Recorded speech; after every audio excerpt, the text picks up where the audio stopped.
Yeah, we got it. Wonderful. Oh, thank you very much, everyone, for coming to my talk. I'm Mark. I'm the founder of a platform called Minivillage in Vancouver. I've moved to Vancouver 2017. I'm mixed race. I kind of speak a bit of English, a bit of French, a bit of Indonesian. So yeah, I'm kind of in between cultures. And I love tennis. I just wanted to show you my neighbor. His name is Mo. He lives literally 8 steps away from where I live on my corridor, and he's a real person, and we have a lot of fun as my neighbor. I'm very passionate about community building and using tech for good. In fact, I've been working on this for 4.5 years full time to see our communities develop and grow and become healthier and healthier. Yeah, so we help people meet like-minded neighbors, explore activities, and find their support network within walking distance. So yeah, that's a little bit about me. Yeah, I'm going to have just 3 parts about this problem, why we're so lonely, why we're so disconnected, and the problems that causes, and a solution that we are proposing as well. So, as we know, cities have a lot of problems, and I've actually lived in several cities myself, worked in Singapore, London, Vancouver, Taipei, Piraeus in Greece, and I've worked and lived there for many years. It's been a great privilege to be in cities, and they all have their different difficulties, and they have lots of problems. And while I've been in cities, I've always been fortunate to be able to volunteer in the local area. I've run a youth soccer club, I've run resume workshops, an event group, and even a singles dating agency, and responsible for at least 1 wedding. I've worked for 20 years as a lawyer, as an analyst, as a sales manager and head of compliance at a national stadium. And yeah, founded Minivillage in 2018. It's a social purpose kind of startup that helps you connect in more meaningful ways. But really, the problem of loneliness is very serious. And it really does hang over cities like a dense smog. It really is a huge problem. Just a quick story about me and how I moved into community building. I moved into the UBC area of Vancouver in 2017. I set myself a challenge. In the first month, I was going to knock on 20 doors of my neighbors and to see what reaction I would get. I was expecting slammed doors, but actually I spoke to 20 of my neighbors for hours and hours and hours, listened to their stories and listened to their stories of stress, but also their hopes and dreams. But the stresses they were feeling were real: family, money, career, studies. And it's a really big problem. We know that 1 in 6 Canadians are lonely and feel lonely all the time. It's as risky as smoking 15 cigarettes a day. We have a 30% increased risk of strokes and heart conditions, and 50% increased risk of dementia. It's 4 times more dangerous than obesity. And those suffering the worst are those who are young often, which is a little bit surprising. 20s and 30s and seniors. It really does impact your length and quality of life. And why is this? Why do we have such problems, especially in Western societies? It's really driven by the ideology of neoliberalism and infinite growth at any cost. We have huge problems such as politics and the classism, racism, and sexism. And we're addicted to the internet, and our phones are always on, we're always contactable. And spending time with others is really just an afterthought. We're locked away in our apartments and happy to survive and not get hurt by strangers. And really, loneliness isn't really the physical absence of other people. It's the sense that, yeah, we don't have anything that matters to share with anyone. And really, loneliness is all about emotional loneliness. And it means different for different people.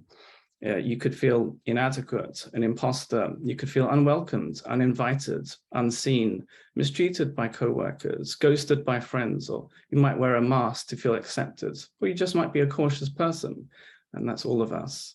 The danger is that people think that by living in a city, there are loads of people around us, so we'll be okay. But that's totally not true. Without close personal relationships with our neighbors, there's no support. The population becomes a disengaged population. It's a huge problem for cities. Cities can promote themselves as they wish, but inequality will continue when people don't talk to each other or understand each other. So the problems are really very, very dense and complex. Some people say, if you're lonely, just get out there and meet some people. This is a problem for you. You are the problem. You could just have some better social skills. You'll be okay. But loneliness is not just a sad feeling that we need to get rid of. There are so many deep and wide-ranging problems caused by multiple issues in society. And what do people do when they don't have connections? They start scrolling. They watch Netflix and TikTok for relaxation. They buy a parcel from Amazon every day. They think dark thoughts. They take drugs and alcohol, and they may commit suicide. There are solutions out there, and we've been working on Minivillage to be one of the solutions. We really believe that an asset-based community development approach can help to restore the rhythms and natural practices of local villages and communities. One of the positives of the pandemic is that flexible working has really taken off and it's here to stay. This means we're closer than ever to people for longer periods of time. Those people that you kind of avert your gaze in the elevator, or those people who've lived next to you for years and you've never really spoken to them. This is a great opportunity to say hello again. Also good news that people are now starting to really pursue a meaningful life and greater well-being. People have been reevaluating their relationships and saying no to people that drain their energy. Times have changed, and it's exactly this search for a meaningful life and for well-being that could start to reverse the power of mass consumerism. And well-being is really all about health, your family, your friendships, your community, and your personal safety. And what brings about well-being is not transactions or transactional relationships. It's not about having an emergency contact in a natural disaster. It's all about day-to-day meaningful community connections, the ones that help to preserve and enhance each person's well-being and the community's resilience. So yeah, what really draws people together is something that they really share, and sharing is very much part of community building language. People need to feel they belong to a collective, that they share norms and rhythms of life, and they're able to empathize, they're able to encourage each other to cry and laugh together and lift each other up. And together they will be able to succeed as they create a thriving, flourishing community that they're working towards. And these take a long time to develop. And hundreds of hours, decades and centuries. Who's got that kind of time nowadays? So this is potentially where technology can be used for good. And so what Minivillage does is we really encourage people to meet offline in meaningful ways, whether it's one-to-one, face-to-face in a gathering, or to receive services. And we see that tech can be used as a bridge to the real world. In our platform, we have a few features which help people to meet one-to-one. So if you would like to kind of hang out with someone for a run in Pacific Spirit Park, or someone wants to cook a Persian dish together, they can do that easily through the platform and book each other using their availability calendars. Really, social media has been trying to connect people and make the world more open and connected. But companies like Snapchat and Facebook and Twitter, they make money when people use them in addictive ways, regardless of the impact on happiness and mental health. The business model is designed to get you to take all your time and then sell that to advertisers. But real community is not a product that people can buy. So this is one way that we do it. You can invite your close neighbors and invite them into your circle.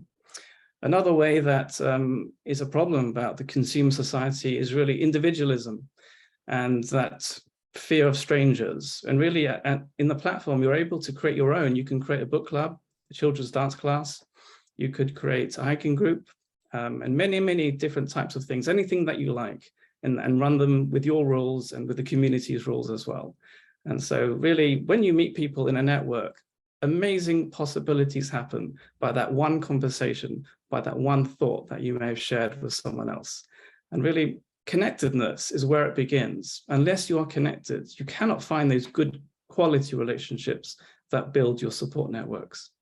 And finally, we have another feature called the services feature, where if you have something that you'd like to share, whether for free or for income, you can. So Waleed has a bike tune-up service. He's helped some of his neighbors because he's an expert in fixing bikes. And we have many, many other people who would love to share with their community, but they do it from a place of I want to help my community rather than I'm just purely in it to survive and make money. And so there are many ways that people can connect on the platform. Yeah, we have just a quick summary of what we're doing. Yeah, we are doing kind of community in a slightly different way. There's no chat forums like in many platforms. We do record checks on those who want to help their community, just to be double sure and add that extra layer of security. Every member who joins is invited to cake and tea, and we kind of meet in different places and get to know everyone who joins the community. We do this on a large scale, and we have local village teams and ambassadors to kind of look after and curate the vibrancy of the community. There's that. And then we have kind of key things that we want to achieve is to help people own their own lives, create their own businesses easily, to help stay-at-home parents have flexible jobs, and to help newcomers find connections. And ultimately, we want everyone to find meaningful connections within walking distance. This is a game that I used to play in the 80s. It's called Frogger. Yeah, it kind of is a summary of what I'm talking about. You kind of start at the bottom as a frog, and you kind of cross all the lanes of traffic and busyness, and you try to get all those things fixed. And those are kind of the basic necessities of life that you have to do, and they're always difficult to navigate. But you get to the middle, then you see the river ahead of you, and this is where the adventure is, where you could actually do new things, learn new things, be with other people, and create new possibilities. And really, that's kind of the half of the picture of your life that is really missing in cities, and that we're trying to kind of act as a catalyst to create again. It's those kind of get to the other side to get to your well-being across all the different problems. Yep, so this is Frogger. And yeah, just wanted to just summarize everything. I think this is a summary of what I'm saying. It's really the essential challenge is to transform isolation and self-interest within our communities into connectedness and caring for the whole. Yes, and I really do believe that technology can be used for good if we harness it, if we design it very thoughtfully and carefully with all the nuances included, and so that we rule it and it doesn't rule us. Yeah, that's kind of most of my talk. I just wanted to finally say that there's no real strategy or roadmap for a community. It's much more of a compass. You don't know the physical direction of your community, but as you kind of bond together through valleys and mountains, and you'll discover a wonderful destination, but it takes everyone and it takes a long time. But with the support of technology and the ways that we can facilitate networks, we'll be able to get there together. We are fundamentally meant to be part of a group, to depend on others, and for others to depend on us. We can create an alternative future together. And the spirit of communities is not just whether we feel good about ourselves, but how much we partner with others through friendships and camaraderie. It's incredibly difficult to build successful communities, but the goal is worth the cost. Finding your people, finding your community where you belong, where you grow and thrive, and where you contribute and find satisfaction with others. There's no better place to be. And using tech with great thoughtfulness, care and responsibility and compassion for our neighbors will transform our communities, neighborhoods, and cities. Thank you so much for listening. Great, thank you so much, Mark. There are a few questions in the chat, but just for time, I might get you to kind of